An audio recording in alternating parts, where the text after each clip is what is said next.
Bonjour, nous allons dans cette vidéo nous intéresser à la notion de module sur le langage Python. La notion de module est très importante parce qu'elle permet, euh, avec aussi les librairies, donc on appelle des packages, d'organiser notre code et de pouvoir les partager. En fait, il existe 2 structures, en fait, pour vous permettre d'organiser votre code sur le langage Python, surtout que si vous êtes data scientist. Donc, vous utilisez soit les modules, soit les packages. Donc, une module, c'est un fichier, Python, un fichier .py dans laquelle, heu, nous, enregistrons des fonctions et des classes. Donc, on stocke des fonctions et des classes, dans un fichier py et c'est ça qu'on appelle, une module. Donc, globalement, un package, une fois que vous avez compris la notion de module, vous comprenez très rapidement la notion de package parce qu'un package sur Python n'est rien d'autre finalement qu'une collection de modules. On appelle ça aussi, les packages, on les appelle aussi des librairies. Donc, c'est très important.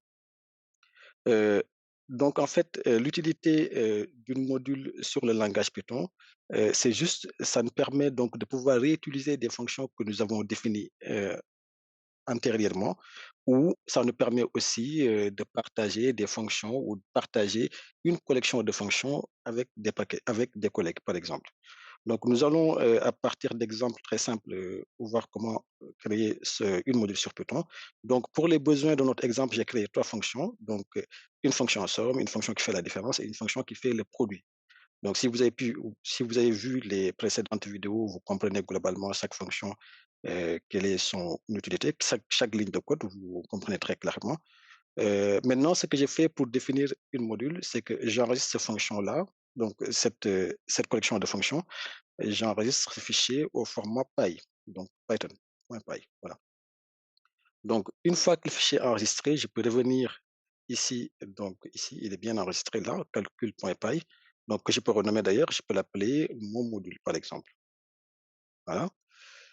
Et je vais venir l'enregistrer donc euh, à la racine. Donc, ici, donc, j'affiche par icône et je le mets donc là, mon fichier mon module.py. Très bien. Donc, c'est très important aussi de comprendre pourquoi j'ai enregistré le fichier ici et pas ailleurs.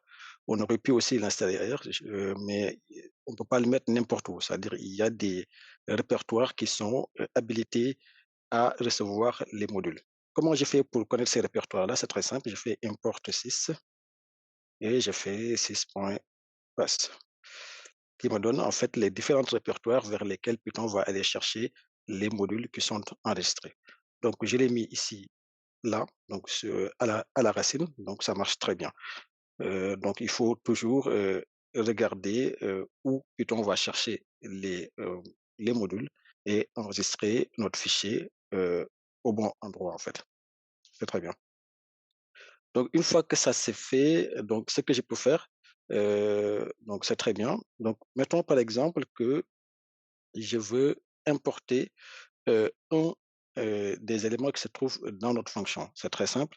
Donc je fais import de mon module, voilà, donc j'exécute.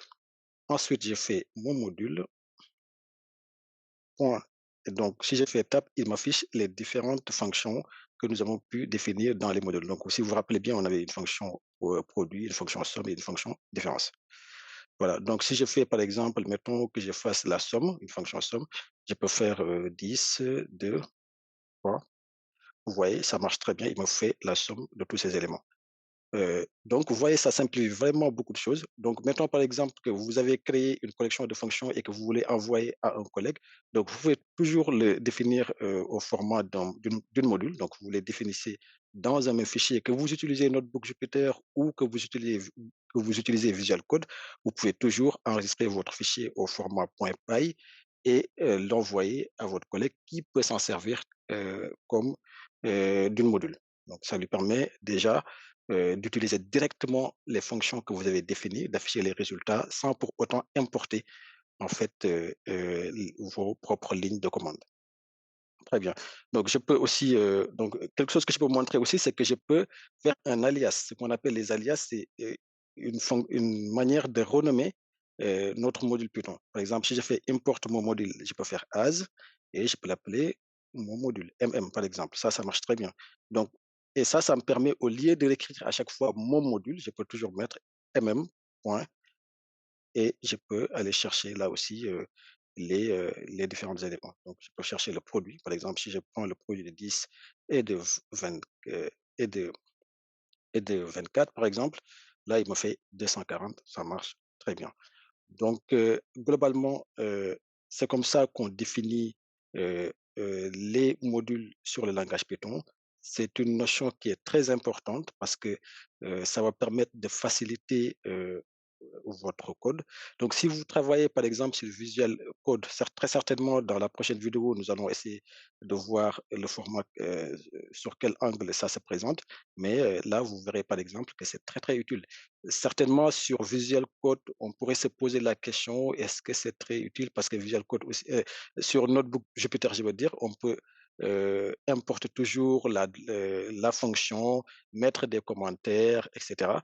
Mais je pense que c'est toujours très intéressant de stocker, les collections de fonctions que nous avons, dans une module et pouvoir soit les partager, soit les réimporter, directement, donc sans importer importer les résultats de ces fonctions, sans importer donc les lignes de commande. Si vous voyez bien, là, j'ai mis juste produit alors que on n'a pas les lignes, qui nous ont permis donc de définir, donc la fonction produit. Parce qu'en faisant donc import mon module, donc il va aller chercher dans les fichiers qui sont ici, donc qui sont dans, le répertoire, il va chercher mon module qui est là et il va parcourir les différentes fonctions qui sont dans mon module et là, il me les propose. C'est pourquoi si vous faites par exemple MM et que vous touchez sur la touche tab, il vous affiche directement les différentes fonctions que vous avez, définies sur ce module-là.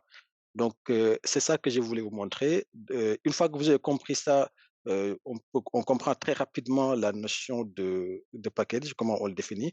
Mais déjà, on va s'arrêter là pour, le séparer en 2 parties. Donc, un package, c'est finalement qu'une collection de modules et dans une prochaine vidéo, je vais vous montrer, rapidement comment on crée un package à partir de modules Python.